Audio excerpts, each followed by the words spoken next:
bienvenue dans l'émission Parole de femmes.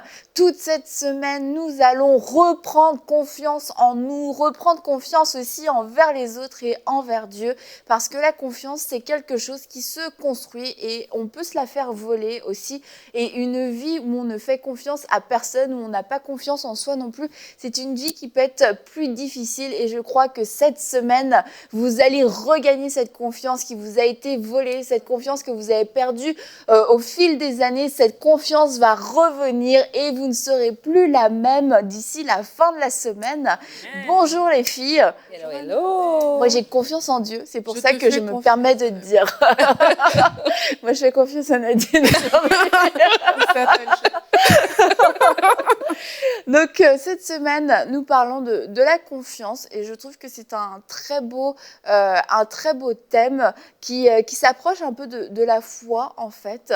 Et on va voir, c'est légèrement différent, mais tellement de fois on perd confiance en fait dans la vie et du coup ça nous pousse à vivre une vie où on va être dans le doute, dans le questionnement aussi, dans la confusion. Or, la confiance est quelque chose que Dieu nous donne, que Dieu souhaite que nous ayons en tant que femmes, que nous soyons des femmes confiantes. Et on a fait une série il y a quelques temps sur le fait d'être une femme pleine d'assurance, d'être la meilleure version de vous-même. Alors, je vous encourage aussi à aller les écouter si vous ne les avez pas écoutés. Ce sera un bon complément à cette émission. Et aujourd'hui, on commence avec nous, avec soi-même, comment regagner confiance en soi. Parce que, comme je l'ai dit tout à l'heure, la confiance est quelque chose qui se construit et malheureusement, toutes les femmes n'ont pas eu l'opportunité qu'on les aide à construire leur confiance en elles-mêmes. Oui, absolument. Vraiment, c'est super important pour chacune d'entre nous.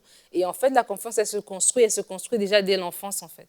Dès l'enfance, on va pouvoir recevoir des paroles qui vont nous construire, nous bâtir, nous encourager, ou des paroles de dépréciation. Et la confiance en soi, en fait, c'est un langage interne qu'on a par rapport à nous-mêmes. Des fois, les gens de l'extérieur peuvent nous voir comme si on est accompli, comme si on doit avoir des choses pour lesquelles on pourrait se vanter, ou comme si on pourrait avoir des choses qu'on aurait bâties. Mais au fond de nous-mêmes, on peut vraiment être une personne qui n'a pas confiance en elle-même, qui doute de tout, qui remet tout en question, qui est insécure, qui avance dans la vie en tâtonnant. Et ça part vraiment de notre enfance, de comment on a commencé. Et c'est important de regarder ça. Qu'est-ce qui nous fait perdre confiance en soi? Des fois, c'est justement à l'enfance des paroles de dépréciation qu'on a eues, des autorités dans nos vies, donc nos parents, peut-être même des amis ou des profs à l'école. Et des fois, ça part des échecs. Des fois, on peut avoir eu un échec tellement fort qu'on perd toute confiance en nous-mêmes par rapport au lendemain. On s'est trompé. On s'est dit, mais comment j'ai pu faire une erreur pareille? Et on n'est plus capable de se relever de ça. Et donc, c'est important, je crois, dans un premier lieu, pour les personnes qui manquent de confiance en elles, qui manquent d'assurance, de se poser la question, d'où me vient ce manque d'assurance? Elle est où la plaie? Elle est où la blessure? Pour que Dieu puisse vraiment venir la colmater, la guérir, en fait. Et pour certains d'entre nous, c'est une blessure d'une relation passée, c'est une blessure des parents, des paroles des parents, c'est une blessure d'un échec qu'on a subi dans la vie. Mais c'est vraiment important de découvrir ça pour pouvoir aller de l'avant, en fait, pour pouvoir rebâtir la confiance en nous, la confiance aux autres, la confiance en Dieu. On va parler pendant la semaine, mais c'est vraiment important de partir de ce point de départ. Et moi, j'aimerais aussi, par rapport au sujet dont on est en train de parler, juste préciser aux personnes qui nous écoutent de ne pas se sentir exclues. Parce que même les personnes les plus solides peuvent facilement s'effondrer et perdre confiance en elles. Donc aujourd'hui, il y a peut-être des gens qui nous écoutent et qui vont se dire « Ah non, moi je ne me sens pas concernée, je suis quelqu'un rempli d'assurance ». Mais quelquefois, justement, comme Nadine, tu disais, il y a des situations qui vous tombent dessus comme un coup de massue, et si vous ne faites pas attention à justement ce qui est à l'intérieur de vous, mais vous risquez vraiment d'être sombrer, quoi. Moi, je me rappelle, quand je préparais l'émission, je me suis dit, mais qu'est-ce qui peut, comme ça, vraiment briser la confiance de quelqu'un? Surtout les personnes, parce que Nadine a parlé des personnes que depuis l'enfance, elles ont subi le rejet et tout, mais il y a des personnes qui ont vécu une enfance extraordinaire. Puis j'ai pensé à mon père, c'était depuis, je n'étais même pas encore née, du jour au lendemain, mon père a eu une hémiplégie, donc la moitié de son corps paralysé. Et quelqu'un qui travaillait, quelqu'un qui était habitué à voyager et tout, et du jour au lendemain, paf, tu as quelque chose comme ça qui te tombe dessus. Et là, si tu ne fais pas attention à ce qui est à l'intérieur de toi, comme tu disais Nadine, ta vie peut vraiment sombrer, tu peux vraiment perdre une confiance totale en qui tu es et en ta personne. Donc, tout le monde peut être concerné par le sujet. Certaines personnes, elles ont juste perdu un travail et puis, paf, c'est fini. Il y a d'autres personnes, c'est parce qu'il y a eu une rupture et que la confiance s'est ébranlée. Donc, tout le monde peut être concerné par le sujet. Maintenant, quand tu le sais, tu fais comme tu disais, Nadine, c'est qu'est-ce qui se passe à l'intérieur de moi? Ça vient d'où cette chose-là? Ou alors, quelle est la chose qui est susceptible de me donner un coup de massue au point où je me retrouve ébranlée dans ma confiance personnelle? Et comme tu dis, tout le monde peut être concerné, malheureusement, mais parce que on peut être très sûr de soi en général dans la vie, mais il suffit qu'on ait vécu un échec ou qu'il y ait eu une situation particulière. Il y a un domaine où on peut vivre beaucoup d'insécurité et Dieu est le Dieu de l'abondance, il est le Dieu du complet, de l'entièreté et il veut agir dans cette partie de ta vie où tu as perdu confiance en toi, cette partie de ta vie où tu ne veux pas poser d'action parce que tu as peur d'être en échec. Il y a des personnes, des femmes, elles sont très heureuses, très épanouies, mais par exemple, elles ne veulent pas conduire parce qu'elles ont eu un accident quand elles étaient plus jeunes, parce que leur sœur a eu un accident, quelqu'un de la famille a eu un accident. Et je veux dire, c'est des femmes accomplies, c'est des femmes qui ont fait tout ce qu'elles voulaient, entre guillemets, dans leur vie, qui ont réussi tout ce qu'elles ont entrepris. Mais ça, non, conduire, non, ça, c'est pas pour moi. Et bien, si c'est ton cas, aujourd'hui, le Seigneur veut te guérir, veut te soigner, veut te redonner confiance dans ce domaine exactement où t'as même pas conscience que t'as pas confiance parce que c'est un domaine qui a été oublié, qui a été, non, ça, j'y toucherai juste pas. C'est cette semaine que ça se passe. Et ça me fait penser, quand on parle de confiance et de bâtir la confiance, bon, on va pas pousser l'image trop loin, d'accord, mais aux enfants, ça me fait penser à un meuble Ikea. Et ton meuble Ikea, il est en pièces détachées et il y a plein de pièces partout, etc.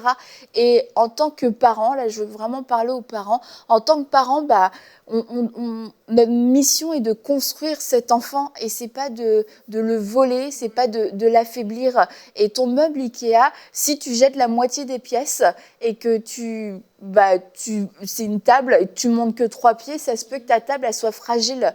Et quelquefois, on retrouve des personnes à l'âge adulte, elles sont fragiles, elles sont, comme la Bible dit, des genoux flagellants, c'est boiteux et tu sais pas si ça va se démettre ou si ça va guérir. Et le Seigneur veut guérir, il dit que ce qui est démis soit guéri. Que ce qui est boiteux ne se démette pas mais soit guéri, parce qu'on ressemble un peu à ce meuble Ikea vraiment bancal, parce qu'il y a des pièces qui manquaient, parce que ça n'avait pas été bien monté de la bonne façon. Et en fait, le Seigneur veut venir reconstruire. Et quelquefois, on n'a pas eu la grâce d'avoir ces parents qui savaient comment faire. Et aujourd'hui aussi, en tant que parents, peut-être qu'on n'a pas conscience en fait qu'on est en train de faire ça, mais on est en train de construire un être humain. Et on peut le faire en suivant la notice du Seigneur, ou alors on peut le faire selon nous-mêmes, mais ça risque de donner quelque chose quelquefois d'un peu bancal. Ouais. Et c'est pour ça que c'est important quand tu dis que des fois on peut être très accompli, puis il y a un domaine dans lequel on n'a pas confiance en soi, et puis donc du coup c'est comme une maison qui est très très belle, mais il y a une pièce que dès que tu ouvres, tout est son dessous-dessous. T'es venu chez moi. Et c'est pour ça que vraiment, quand on parle de la confiance en soi, c'est à chacun d'entre nous de s'asseoir avec le Seigneur, en fait.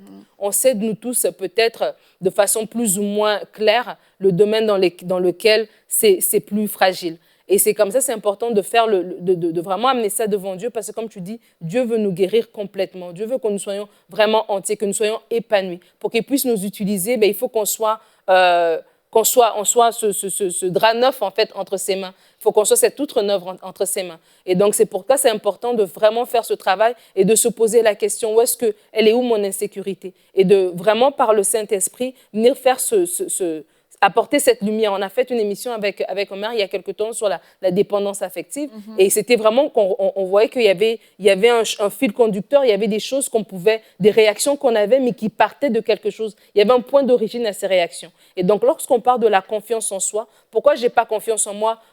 par rapport à mes études? Pourquoi moi, je ne pense pas que je suis capable de le faire? Tout le monde peut le faire, mais pourquoi pas moi? Est-ce que, quelque part, j'ai internalisé, parce qu'on m'avait dit que j'étais bête quand j'étais au lycée, j'ai internalisé que moi, ici, ça s'arrête. Moi, je ne peux pas le parler plus fort. Moi, je ne peux pas réclamer certaines choses. Et donc, c'est pour ça que c'est vraiment important. Et j'aime bien quand Gédéon est là, il est assis.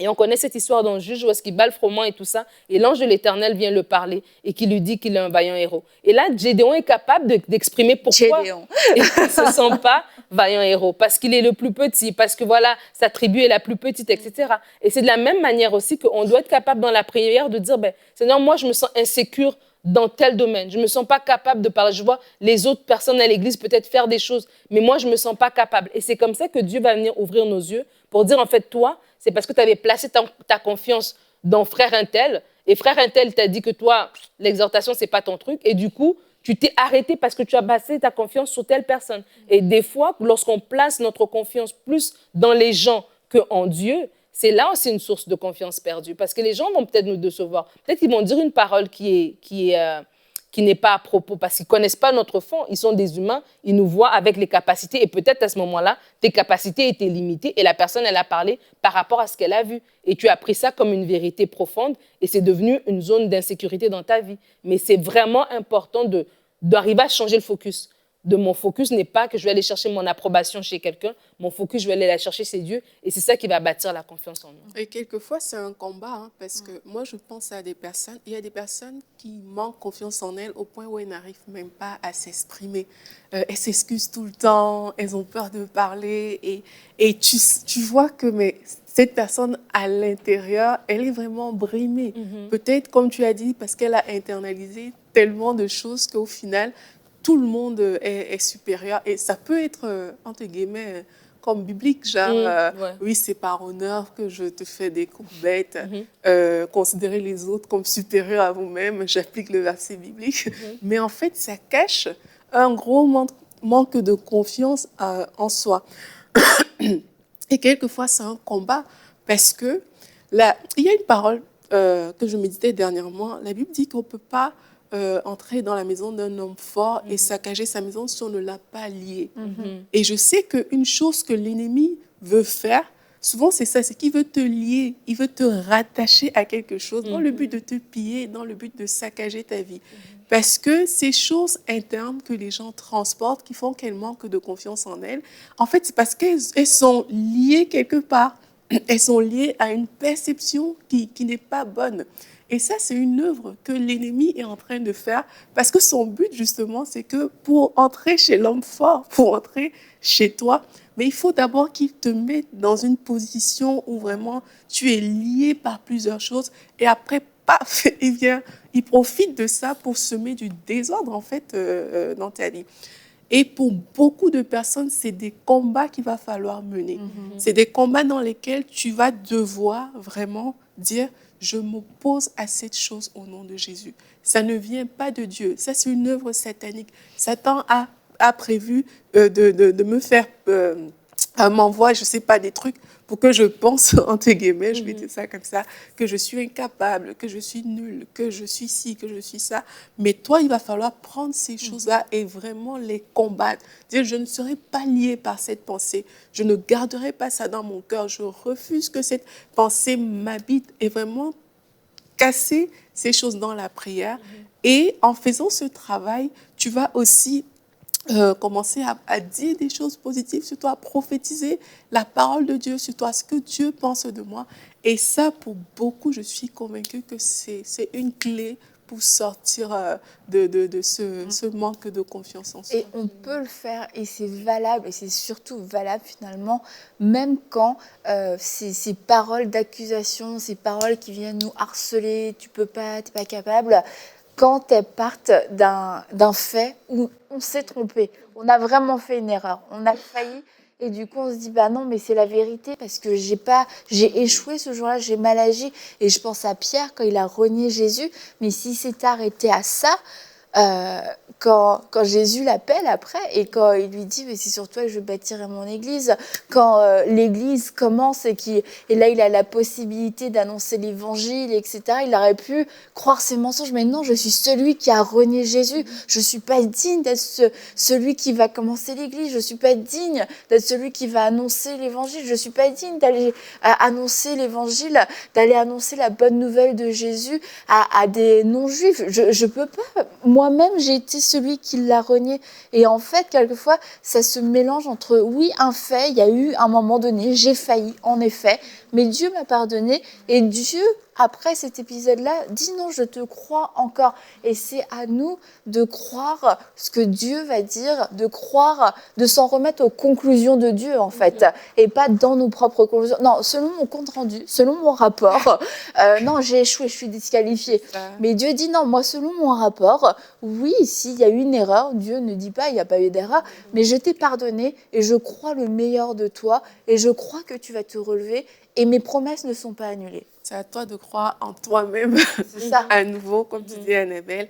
Et aussi, c'est important de faire la différence, justement, entre le fait, donc ce qui s'est passé, peut-être la chose que tu as perdue, qui a entraîné le manque de confiance, et toi-même. Parce que là, on revient encore à l'identité, quelque part. Si ton identité, tu la rattaches aux actions que tu poses, mais tu vas arriver à la conclusion que, voilà, vu que tu ne fais pas beaucoup de bonnes choses, tu n'es pas une bonne personne. Mais quand tu comprends vraiment qu'il y a une différence, entre Pierre, vraiment que Dieu a appelé pour être celui sur qui il va bâtir l'église, et Pierre qui a commis une faute, on va dire ça comme ça. Pierre, il reste celui que Dieu a appelé pour bâtir l'église. Même s'il s'est trompé dans son parcours, il reste cette personne-là. Et c'est comme ça que le Seigneur aussi nous voit. La Bible dit qu'on est né, Dieu a formé des plans sur nos vies. C'est ces plans-là que Dieu regarde, en fait. Quand il te voit, il sait que, OK, j'ai créé Annabelle pour faire telle chose, j'ai créé Nadine pour faire telle chose. Mais toi, tu vois, mais moi, Aurélie, je ne suis pas ci, je ne suis pas ça. Mais Dieu, il ne regarde pas avec ces perceptions-là. Donc, c'est aussi le temps qu'on veut rebâtir notre confiance, de nous dire, j'aimerais avoir la perception de Dieu. J'aimerais me voir comme Dieu me voit. Je suis appelée à faire certaines choses. Je ne suis pas appelée à me morfondre. Je ne suis pas appelée toujours à me sentir le plus petit de la petite famille, de la petite tribu. Parce que ce n'est pas ça que Dieu, il voit. Lui, il voit quelqu'un de grand. Il voit un héros. Même si les circonstances actuelles ne me le montrent pas, ce n'est pas parce que je ne le vois pas que je suis appelée à être cette personne-là, en fait. Absolument. Et c'est vraiment important ce que tu es en train de dire, Aurélie. Je crois que c'est vraiment un point déclencheur pour beaucoup d'entre nous d'arriver à faire cette distinction-là entre ce que nous disons et ce que Dieu dit de nous. Et vraiment aussi de se dire, tant que je reste dans cette insécurité, tant que je reste dans ce manque de confiance, que je n'entreprends rien parce que je me sens petit par rapport à ce domaine. Et comme je dis, ça peut être vraiment un domaine. Il y a des gens pour lesquels ça peut être beaucoup plus vaste, mais il y a certains d'entre nous, c'est juste un domaine de notre vie. On est capable de fonctionner dans d'autres choses, mais il y a ce domaine-là qu'on n'a pas cédé à Dieu, en fait. Et tant que je n'ai pas cédé ce domaine, à qui est-ce que ça profite? À qui est-ce que ça profite quand je ne parle pas du Seigneur parce que je suis trop gênée, parce que je suis trop intimidée? À qui est-ce que ça profite quand j'ai des talents que je n'aimais pas en activité, quand je les déploie pas parce que je suis trop timide,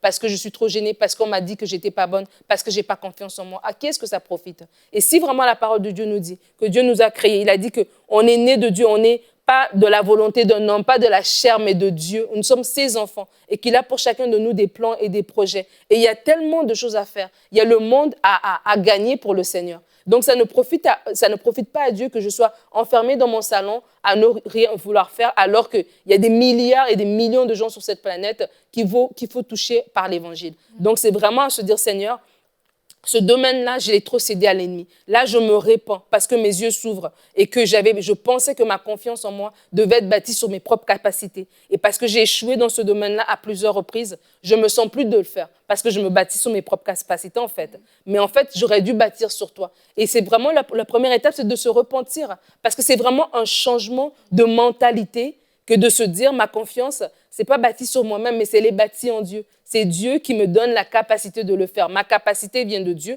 Je vais répondre à l'appel de Dieu. Je vais répondre à ce que je dois faire parce que de toute façon, c'est Dieu qui va le faire. Et c'est vraiment un pas de foi. Tu parlais de la foi au début de l'émission.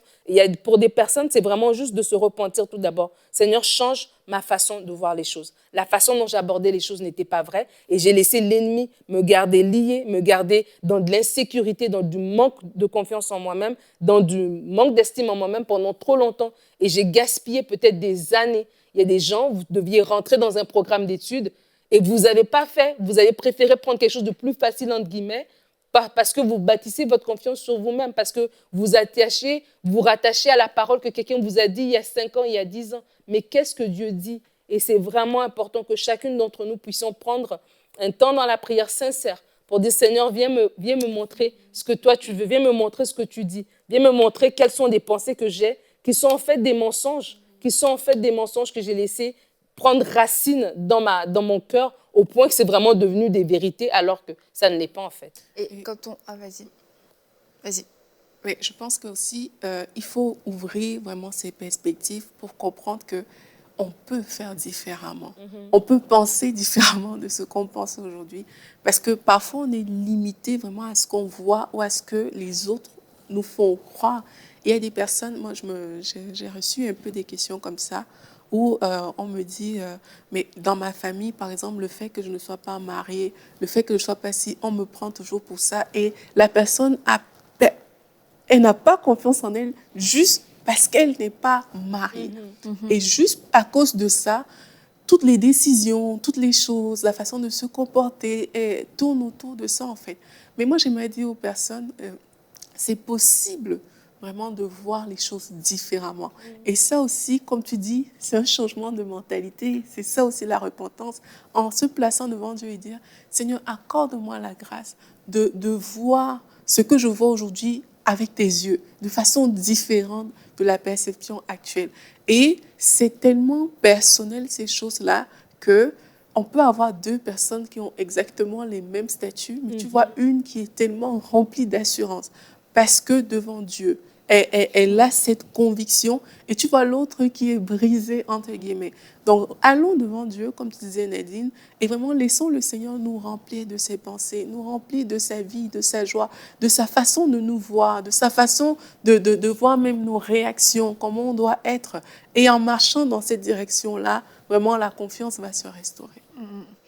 Et tu parles de 2 personnes qui ont le même statut, mais qui n'ont pas du tout la même façon de voir les choses. Et ça me fait penser à l'histoire de Léa et Rachel. Et Léa est vraiment ce modèle de femme qui a une confiance qui est dans les chaussettes. Ouais. Vraiment, dans les chaussettes. Mais on voit une évolution dans la vie de Léa. Oui. Mais tu vois, Léa, c'est vraiment un personnage qui m'intrigue beaucoup dans la parole de Dieu.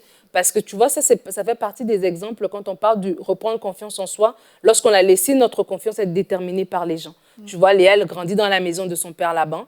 Et parce qu'elle a les yeux délicats, ben, du coup, Laban l'a déjà catégorisée en fait. Et tu sais quoi, elle, cette fille-là, il faut qu'on fasse quelque chose pour la marier parce que sinon, si Rachel part d'ici, personne ne va s'arrêter après, tu vois. Et quelque part, tu sens que c'est rentré en elle. Et alors, elle rentre dans le mariage avec cette attitude-là. Déjà, c'était pas ton mariage, tu vois. Et là, tu vas quand même dans l'attente. Tu savais que c'était pas toi qui devais être là, c'était ta sœur. Donc, ça veut dire qu'elle-même, quelque part, elle croyait qu'elle méritait pas qu'un mari vienne la voir en plein jour et la choisisse elle, tu vois. Donc, ça montre déjà qu'il y avait un manque de confiance. Et là, tu rentres dans le mariage et Dieu te donne la grâce d'avoir des enfants et tu as des enfants pour gagner la confiance, pour gagner l'amour, en fait, pour gagner l'amour de Jacob, pour gagner l'amour de son mari, parce qu'elle n'avait pas confiance en elle, en fait, parce que c'était une femme qui était brisée. Et je crois que pour beaucoup d'entre nous, il y a ce point de départ. Des fois, c'est juste des gens qu'on a vraiment eu beaucoup, pour lesquels on avait beaucoup d'estime, qui nous ont dit des choses, qui nous ont perçus d'une certaine manière. Et c'est vrai qu'elle avait un œil peut-être qui n'était pas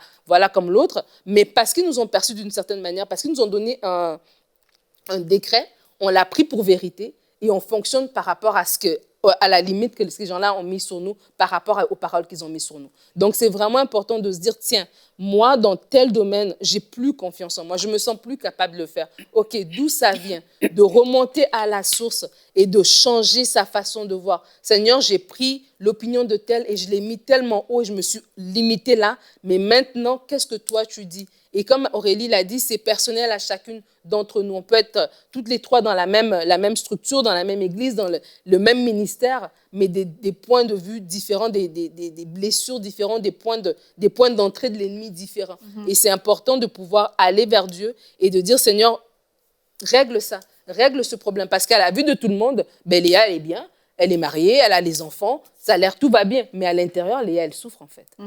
Et quand tu dis, on a pris le point de vue de quelqu'un, et puis c'est comme c'est devenu une vérité dans notre vie, en fait, je crois que certains d'entre vous, il y a des paroles qui sont instantanément remontées quand Nadine l'a dit. Et en fait, c'est ces paroles exactement qui vous tiennent captive, qui vous tiennent prisonnière. C'est comme des sangsues dans votre vie. À chaque fois qu'il y a de la confiance qui arrive, ces paroles reviennent et elles mangent votre confiance en vous-même, votre confiance en Dieu. Et il y a 1000 personnes qui peuvent vous dire la vérité, mais c'est ce mensonge de cette personne qui revient constamment. Et aujourd'hui, on lit cette parole dans le nom de Jésus, on la déclare sans puissance, on la déclare comme étant ce qu'elle est réellement, un mensonge qui venait tout droit de l'ennemi. Et cette parole aujourd'hui est dépourvue de toute sa puissance et elle tombe par terre, elle tombe, elle s'évapore et elle n'a plus aucun effet dans votre vie parce que cette parole était le lien, comme Aurélie a parlé de cet homme fort qui a été lié, et cette parole était ce lien qui vous gardait captif, qui vous empêchait de pouvoir voir et de pouvoir entendre. Mais cette parole aujourd'hui a été liée et elle s'est évaporée. Elle s'est évaporée, elle a perdu toute sa puissance.